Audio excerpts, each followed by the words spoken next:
Hey y'all, it's Sandy Petersen, which I guess you knew because my name's on the channel. Now, in the following discussion, at first it's going to sound like I'm picking on Gary Gygax, but I'm not. I'm using him as an example.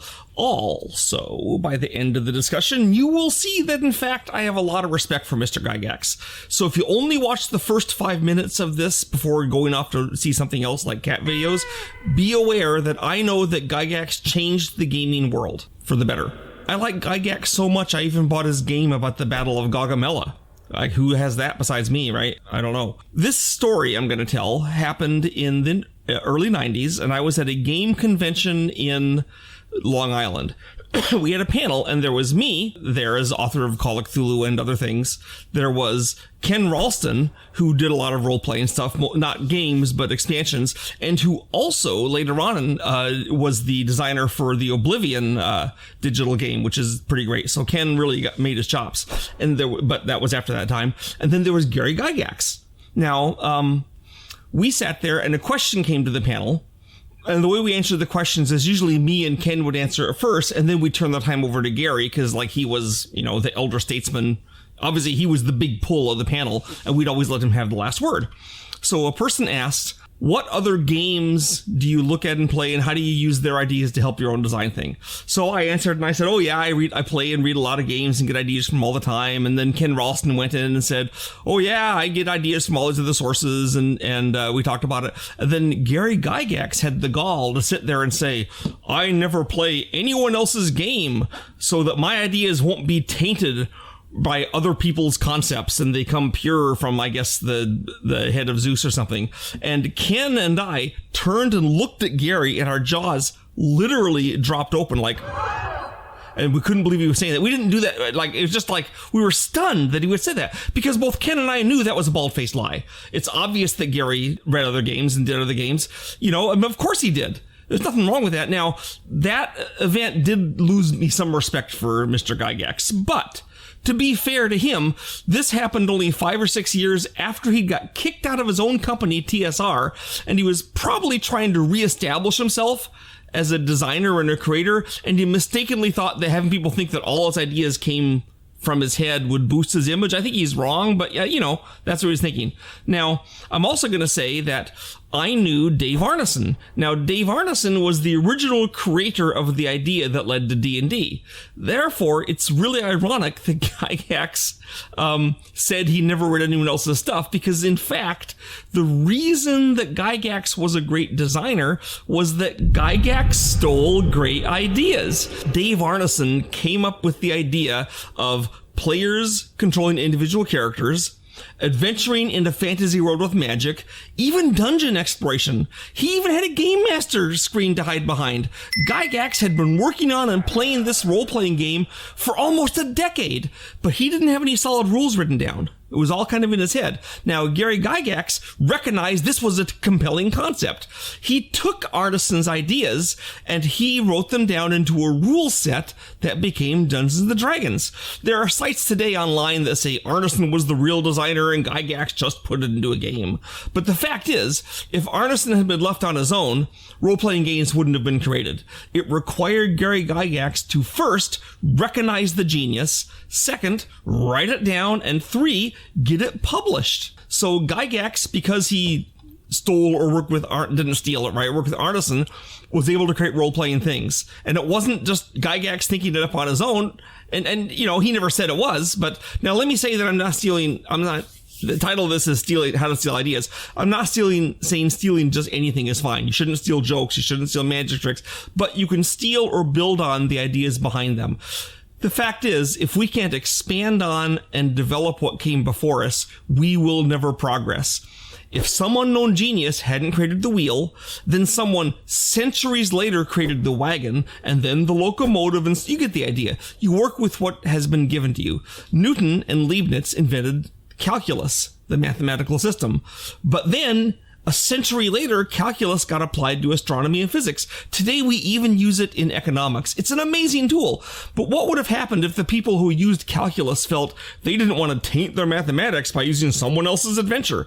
I mean, we'd still be using Roman numbers. This is extremely true of games. Let's look at Doom, a game I worked on, as an example.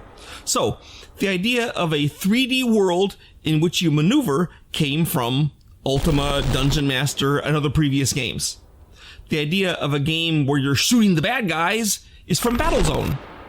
The idea of adding gore and blood in the game, which originally Doom, that was like one of the big things, was even earlier. This image here is Splatterhouse. That was a side-scrolling game from 1988. Frankly, when I first joined the Microprose company, my very first idea that I proposed to them was to have a first-person game where you shot zombies and you targeted them. Of course, my idea was shot down.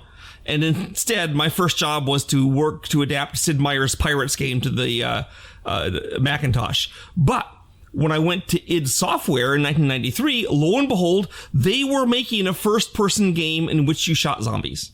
That was my idea come true. They put into practice what I had imagined 5 years earlier. Of course, they didn't get the idea from me. They came up with it independently, but there's the idea out there. Now, even the idea of playing with your friends head-to-head have been tried out before. Arcades did it, but Command HQ was set up to play by modem. In fact, one of the reasons that we at id Software thought the head-to-head play wouldn't help our sales is because of my experiences developing Command HQ for Microprose. Obviously, I was wrong when it came to Doom. Now, of course, id Software on Doom, we put the ideas together in new ways. We added demons, we added great lighting effects, we had musical stings and so forth. I'm not saying Doom wasn't original, because obviously it was, but it was original in the way that great original ideas are in real life. They don't spring entirely from the brain of the creator, and neither did Doom. We built on what had gone before in new, interesting ways. id Software did a brilliant job. I'm really happy to have contributed, but our team didn't start in a void. And if you're a designer, neither should you. Let me give you a relevant example of my own design from more recent times. Cthulhu Wars appeared on store shelves in 2015. What sources did Sandy use for his ideas? Well, the idea of having an asymmetrical game came from StarCraft and other real-time strategy games. The idea of using power to spend to do actions came from Chaos in the Old World, as well as other sources. I changed it around a lot, but that was the idea. Action points kind of thing. The way that I do the spell books is taken from video game achievements directly. But the point is that by taking ideas from all these different sources, I made a board game that was exciting and new. Imagine how primitive and terrible art would be if everyone had to invent all art again from scratch and no one was allowed to see anyone else's paintings. Or imagine the kind of movie a movie director would make if he'd never seen a movie. There certainly wouldn't be a Stanley Kubrick. You're constantly influenced by what you've experienced, what you've enjoyed, what you've hated, and that is 100% a good thing. Let me give you an example. Andrei Tarkovsky, a Soviet director, did the science fiction movie Solaris, because he really hated Stanley Kubrick's 2001: A Space Odyssey.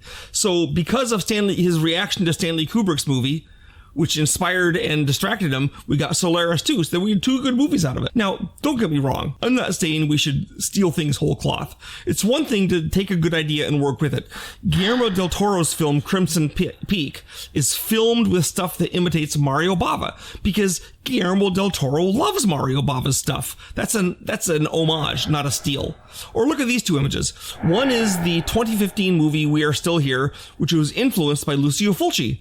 And the other image is from Lucio Fulci's The Beyond. No one resents that We Are Still Here stole from Fulci. When I saw it, I'm a huge Fulci fan. I was thrilled to see the connection. Fulci lives, Now, this doesn't mean we should steal something in its entirely.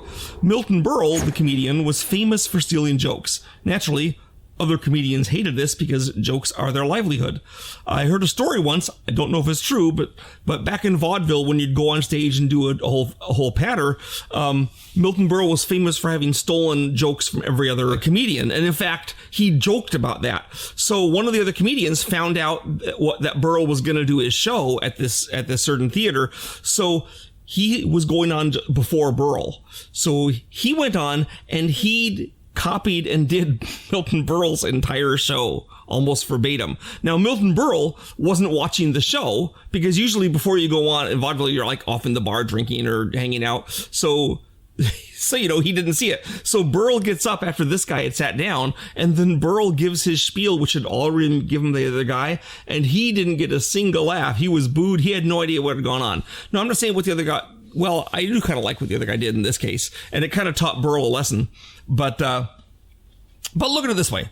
So Gabriel Iglesias, who is a pretty funny guy, tells this joke making fun, because he's a big guy. He says, I will go to dance clubs and I will tear it up hardcore for a good 30 seconds. So I told a joke in church a few weeks ago, which is related to that, where I said, my wife needed a little help cleaning up the house, and that's what she got. 30 seconds. Isn't that a little help? So Iglesias' joke was transformed into my own. I don't feel guilty at all because I made up mine.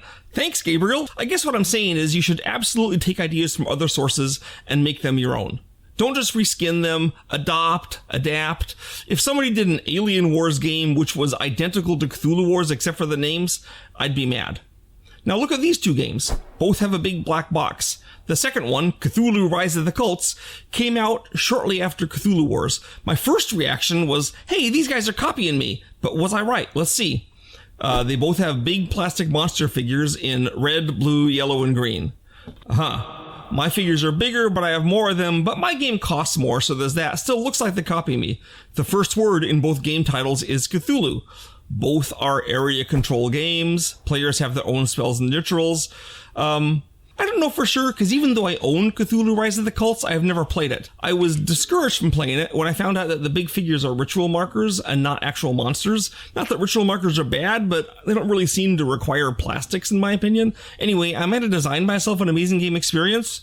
I do think that they probably called the game Cthulhu in Imitation Cthulhu Wars. They picked the 4 colors in Imitation Cthulhu Wars. So there was some attempt to feed off Cthulhu Wars fame, but it's not really actually a copy. Anyway, there's a whole lot of games that have big colorful plastic figures that are kind of reminiscent of Cthulhu Wars, and there's nothing wrong with that. I mean, I got accused of imitating other games with Cthulhu Wars, and it's a fair cop. I totally took ideas from other games, but I think I made them mine in the process. There's another side to this, which is the necessary similarity that you're gonna get when you do 2 games on the same topic. Anyone doing a game featuring Cthulhu is gonna have tentacles and dimensional rifts and cultists. That doesn't mean they're stealing from each other. Let me give you a non-Cthulhu example. See these 3 games? They look pretty similar, don't they? They're all on the exact same topic, the Battle of the Bulge, which happened in December 1944. Of course, if you're going to do a game about the Battle of the Bulge, and you do it right, your game is going to be a lot like the next guy's. There's been over 100 games based on that single battle, because it's interesting. The same units are going to be fighting, 5th and 6th Panzer armies facing off against the U.S. 1st Army. You have the same situation. The Germans outnumber the Americans and have to blitz through the American lines through terrible terrain in the middle of winter before the Americans can redirect Patton's 3rd Army to the rescue. It's exciting because the Germans might break through and roll up the entire American line. But if they don't break through, it'll result in a disaster for the Germans, which of course is what happened. So if I was to do a game about the Battle of the Bulge, it would look a lot like everyone else's. I'm sure I'd have some differences because I have a different take on the subject, but the town of Bastogne would still be a critical strategic point. The Germans would still be channeled down the roads because of the dense woods. Patton's army would still come in from the south. In this case, these games are similar, but it's because they're emulating the same topic, not because the authors are robbers. It's because the authors love each other, and that's how it works. So, hey, keep in touch. If you like me, you know where to click. If you want notifications, you know where to click. And if you want to support me, you can go to my website and buy my stuff.